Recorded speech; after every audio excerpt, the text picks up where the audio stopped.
तो dear student, motion in 1D पे एक और क्वेश्चन है, बहुत ही बढ़िया। इसको अपन समझने की कोशिश करते हैं और इसको भी वेक्टर की हेल्प से ही अपन सॉल्व करेंगे।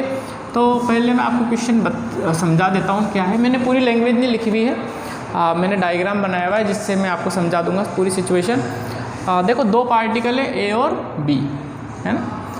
ए के पास इनिशियल वेलोसिटी 0 है, मतलब रेस्ट पर है, और ये 10 मीटर पर सेकंड स्क्वायर से एक्सेलरेट हुआ इस तरफ, ठीक है। ए से 40 मीटर की दूरी पर एक पार्टिकल है बी, जिसके पास इनिशियल वेलोसिटी है 10 मीटर पर सेकंड, है ना। ये इतने से चल रहा था और विदाउट एक्सेलरेशन, इसके पास कोई एक्सेलरेशन नहीं है, मतलब ये कांस्टेंट स्पीड से या वेलोसिटी से चल रहा है इसी तरफ। तो देखो, ये तो कांस्टेंट स्पीड से चल रहा है, बट ये तो धीरे धीरे एक्सेलरेट करेगा, है ना। तो इसकी स्पीड तो बढ़ती चली जाएगी, पहले 5 होगी, 10, 15, 20, 25, 30। तो एक टाइम ऐसा आएगा जब ये इसको कोलाइड कर जाएगा, क्योंकि पीछे वाले की स्पीड अगर धीरे धीरे बढ़ती जा रही है और आगे वाला कांस्टेंट स्पीड से चल रहा है, तो डेफिनेटली ये वाला जो है इसको हिट करेगा। पूछा जा रहा है कि कब, कितने टाइम में ए वाला बी को कोलाइड कर जाएगा या हिट कर जाएगा। तो अब ऐसे क्वेश्चन करने के लिए क्या करें, वापस से 1D के कंसेप्ट अपन को लगाने पड़ेंगे, वेक्टर्स लगाना पड़ेगा अपन को। तो मैं पूरी सिचुएशन को कोऑर्डिनेट सिस्टम पे बना देता हूँ। तो ये y एक्सिस और ये x एक्सिस मान लेते हैं, ठीक है। ए को मैं यहाँ मान लेता हूँ, इनिशियली ओरिजिन पे मान लेता हूँ, ठीक है। ए को ओरिजिन पे माना, b से कितनी दूर है, 40 मीटर दूर है, तो b की पोजीशन क्या हो जाएगी, 40 मीटर, है ना, प्लस 40 यहाँ से लेके यहाँ तक, ठीक है। ये b की पोजीशन हो गई। अच्छा, ए के पास एक्सेलरेशन है कितना, 10 मीटर पर सेकंड स्क्वायर, और किस डायरेक्शन में है, इस तरफ। इस तरफ के लिए कौन सा यूनिट वेक्टर इस्तेमाल करते हैं अपन, आई कैप। इनिशियल वेलोसिटी कितनी है इसकी, 0। u इनिशियल कितनी है, 0। b की क्या सिचुएशन है, b के पास कोई एक्सेलरेशन तो है नहीं, इनिशियल वेलोसिटी है, इनिशियल वेलोसिटी b के पास कितनी है, 10 metre per second, okay. u a initial ऐसे कर देते हैं, u b इनिशियल, ठीक है। ये सिचुएशन है। अब आपसे पूछा जा रहा है कि ये कितने टाइम में टकराएंगे। तो आप समझो बेटा बात को, ये वाला भी इधर चल रहा है, ये वाला भी इधर चल रहा है।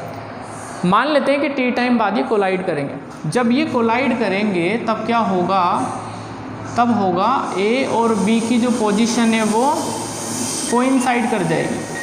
अगर a और b की पोजीशन कोइंसाइड कर गई तो फिर, अगर a और b की पोजीशन कोइंसाइड कर गई, इसका मतलब दोनों आपस में टकरा गए, है ना।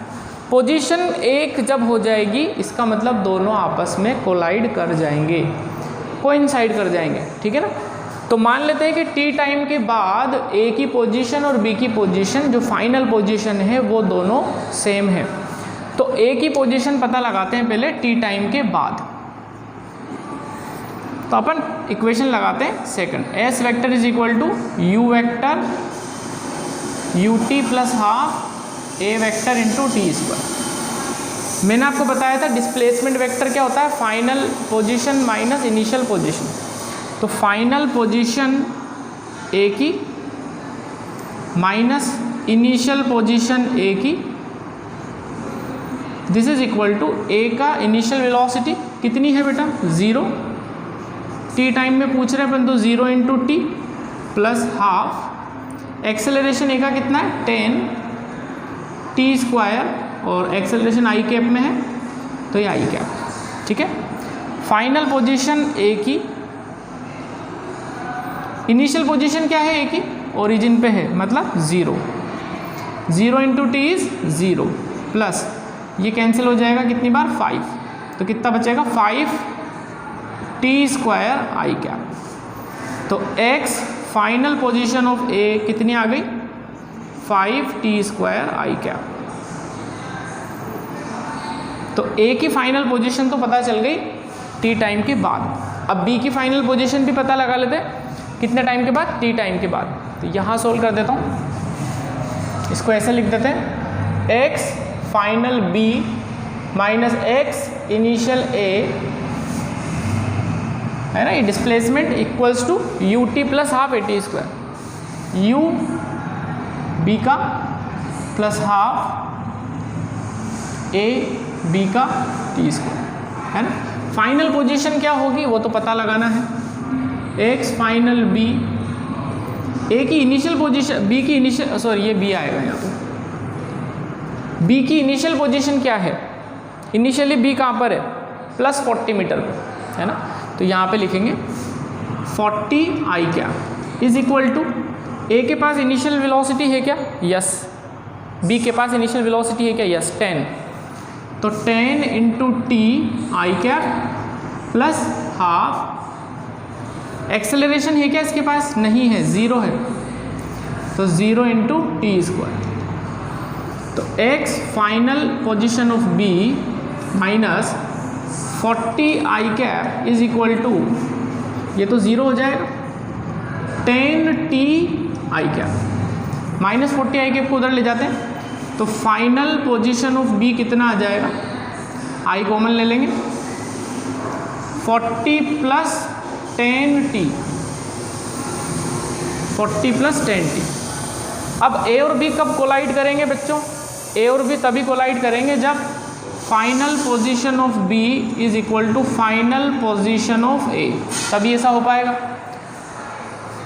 फाइनल पोजीशन ऑफ ए कितना है, 5 टी स्क्वायर आई कैप, इसकी भी कितनी है आई कैप, दोनों की डायरेक्शन एक ही हो गई, एक होनी भी चाहिए तभी तो टकराएंगे, तो इसका मतलब क्या लिख सकते हैं अपन के 5 टी स्क्वायर, आई कैप तो डायरेक्शन को बता रहा है, 5 t square must be equal to 40 plus 10 t, यहाँ से 5 से कट कर लेते हैं इसको अपन, तो 5 से कट करेंगे तो ये आएगा t square is equal to, ये कितना हो जाएगा 8 टी प्लस 2, ठीक है, 8 प्लस 2 टी, यहाँ से टी में क्वाड्रेटिक बन जाएगी, इस टी को इधर ले आते हैं अपन, तो ये कितना हो जाएगा t square minus 2 t minus 8 is equal to 0, ये टी में क्या बन गई बच्चों, है क्वाड्रेटिक बन गई। अब इसके फैक्टर निकाल लेते हैं अपन, फटाफट 2 फैक्टर निकाल लेते हैं, तो 8 है ना, तो 4 2 8, ये फैक्टर बनेंगे इसके, t minus 4 into t plus 2 is equal to 0।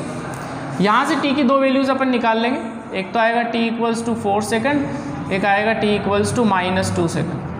हम अच्छे से जानते हैं टाइम कभी भी माइनस में हो ही नहीं सकता, यानी ये वाली वैल्यू को तो रिजेक्ट कर देंगे और ये वाली को सेलेक्ट करेंगे, तो अपना आंसर आ जाएगा कि t इक्वल्स टू 4 सेकंड पर a और b दोनों आपस में कोलाइड कर जाएंगे। कॉन्सेप्ट को सीखो, कॉन्सेप्ट ये कहता है कोलिजन वाले सवाल अगर आते हैं 1D में, तो आपको क्या करना है, दोनों पार्टिकल की फाइनल पोजीशन को इक्वेट करना है, ठीक है, और उसके लिए आप क्या लगाओगे, सेकंड इक्वेशन, फर्स्ट इक्वेशन, जो भी आपको ठीक लगे। तो और लिखते वक्त ध्यान रखना एस डिस्प्लेसमेंट वेक्टर होता है, तो final position minus initial position ऐसे ही लिखते हैं, और पोजीशंस का ध्यान रखना कहाँ पर है पार्टिकल। आई होप ये क्वेश्चन आपको समझ में आया होगा, लिख लो आप इस क्वेश्चन को।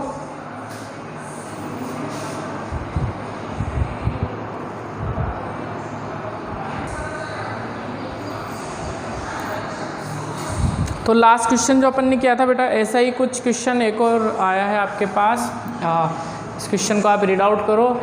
ये क्वेश्चन भी वैसा ही है, इसमें भी आपको ये पता लगाना है कि कितनी देर बाद 2 बॉडीज़ जो है वो कोलाइड करेगी। क्वेश्चन को आप ठीक से पढ़ लो और फिर अपन इस क्वेश्चन को वापस से सॉल्व करेंगे वेक्टर्स की ही हेल्प से, वेक्टर लगा के ही सॉल्व करेंगे इसको। तो ऐसा क्वेश्चन है कि 2 पर्सन है, ए और बी, इनिशियली 10 मीटर की दूरी पर हैं, ठीक है। फिर क्या हुआ, बी जो है वो ए से दूर जाने लग गया, कितनी स्पीड से, 7 मीटर पर सेकंड से, और उसके 2 सेकंड के बाद ए भी स्टार्ट हुआ बी की तरफ मूव करना, कितनी स्पीड से, 10 मीटर पर सेकंड की स्पीड से। आ रहा हूँ बेटा। तो पूछा जा रहा है कि after how much time after start of A will collide with B, B आएगा, हाँ ठीक है, चलो हाउ मच, 1 मिनट, ठीक है, ए विल कोलाइड विद बी, कितनी देर बाद ए बी से कोलाइड कर जाएगा, ठीक। तो इस क्वेश्चन को करते हैं अपन, वापस से मैं पूरी सिचुएशन को कोऑर्डिनेट सिस्टम पे बना देता हूँ ताकि आपको समझ में आ जाएगी चीज़। ये अपन मान लेते हैं y एक्सिस और ये मान लेते हैं अपन x एक्सिस, वैसे ही कंसेप्ट जो अपन ने अभी अभी क्वेश्चन किया था, ए को अपन यहाँ मान लेते हैं इनिशियली, ठीक है ना, x इक्वल्स टू 0 पे मान लेते हैं अपन ए को। बी से कितनी दूर है, 10 मीटर दूर है, यानी बी की पोजीशन यहाँ हो जाएगी इनिशियल पोजीशन प्लस 10 मीटर, है ना, ये इसकी इनिशियल पोजीशन। ए की इनिशियल पोजीशन तो क्या है 0, बी ऑलरेडी कहाँ पर है 10 मीटर पर। Okay, suddenly B starts moving away from A with speed 7 metre per second. अब यहाँ से बी चालू हुआ 7 मीटर पर सेकंड से, एक्स ए से दूर जा रहा है, मतलब इस तरफ जा रहा है, इस तरफ जा रहा है, मतलब इसकी इनिशियल वेलोसिटी कितनी हो गई, इनिशियल वेलोसिटी हो गई इसकी 7 metre per second I cap. Okay, A also starts moving towards be with speed 2 second. 2 second के बाद क्या हुआ, ये भी इसकी तरफ जाने लग गया 2 सेकंड के बाद। ध्यान देना सवाल, इसके चलने के 2 सेकंड के बाद ए चला, फिर कितनी स्पीड से चला, तो इसकी स्पीड कितनी है 10 मीटर पर सेकंड। अब देखो इसकी स्पीड ज़्यादा है, इसकी स्पीड ज़्यादा है, इसकी स्पीड ज़्यादा है, इसका मतलब थोड़े टाइम बाद ये इसको कोलाइड कर जाएगा, 100% कोलाइड करेगा, क्योंकि ये 7 से चल रहा है और ये 10 से चल रहा है, तो डेफिनेटली ये इसको कोलाइड करेगा।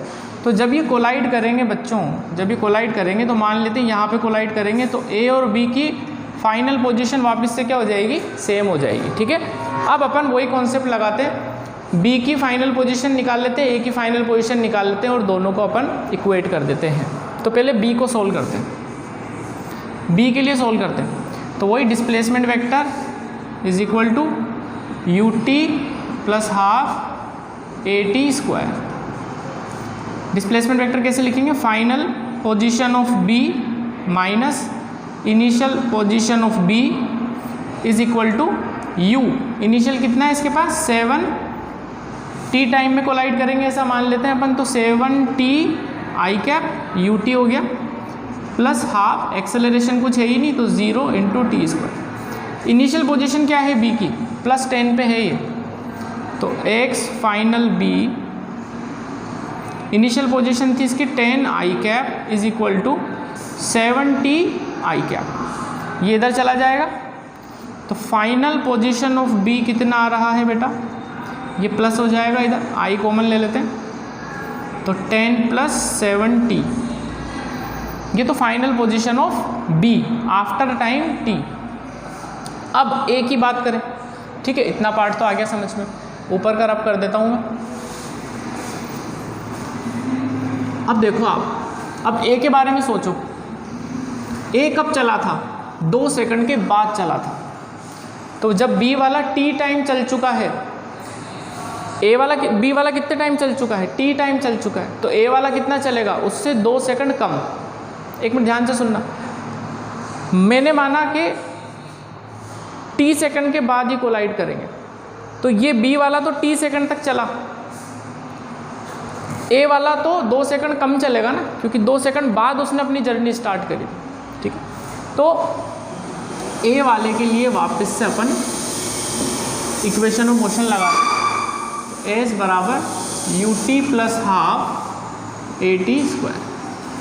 Final position of A minus initial position of A is equal to कितनी स्पीड से चल रहा है, 10 आई कैप। अब ये टाइम कितना लोगे, यहाँ पे थोड़ा सा केयरफुल रहना, ये 2 सेकंड कम चला है बी से, क्योंकि इसने अपनी जर्नी 2 सेकंड बाद चालू करी थी, तो यहाँ पर अपन t की जगह लिखेंगे t माइनस 2 आई कैप प्लस हाफ ए कितना, इसके लिए भी 0 इंटू टी स्क्वायर।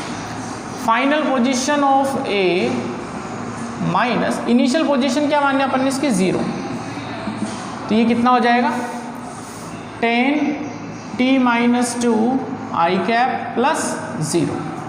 तो फाइनल पोजीशन ऑफ ए कितना हो जाएगा बेटा 10t माइनस 2। ये जो t होता है ना इक्वेशन के अंदर, t होता है वो टाइम इंटरवल होता है, थोड़े थोड़े से कॉन्सेप्ट भी सीखते चलो। अपन लिखते हैं ना h is equal to u t plus half t, ये टाइम इंस्टेंट नहीं है, 5वें सेकंड नहीं है, ये चौथा सेकंड नहीं है। जैसे टी की जगह आप 4 लिख रहे हो तो 0 से लेके 4 सेकंड तक, टी की जगह अगर आप 5 लिख रहे हो तो 0 से लेके 5 सेकंड तक की डिस्टेंस होती है, ये डिस्प्लेसमेंट होती है, ठीक है ना। ये टाइम इंटरवल है होता है, टाइम इंस्टेंट नहीं होता, इसीलिए मैंने यहाँ पे टाइम इंटरवल लिया है। कितना लिया टाइम इंटरवल? t-2, क्योंकि ये 2 सेकंड कम चला है। किससे कम चला है?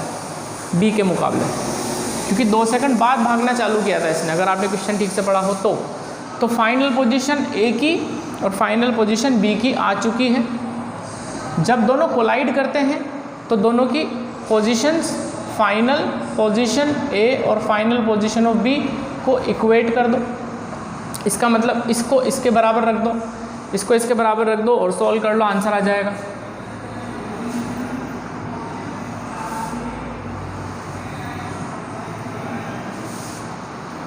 दोनों को बराबर कर देते हैं, इसकी फाइनल पोजीशन और इसकी फाइनल पोजीशन, यानी 10t-2 must be equal to i cap, तो डायरेक्शन है, डायरेक्शन तो सेम आनी ही चाहिए तभी तो कोलाइड करेंगे।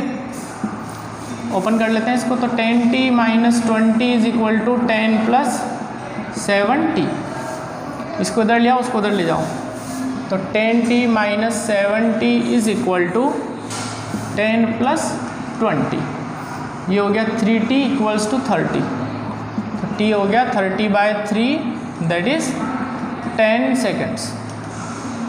तो डियर स्टूडेंट्स इसका आंसर होगा 10 सेकेंड्स। 10 सेकंड के बाद ए और बी दोनों आपस में कोलाइड कर जाएंगे।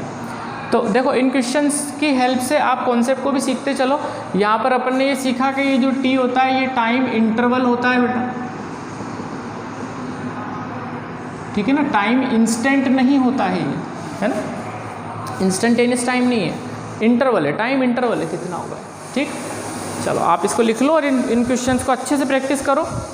आई होप आपको समझ में आए होंगे।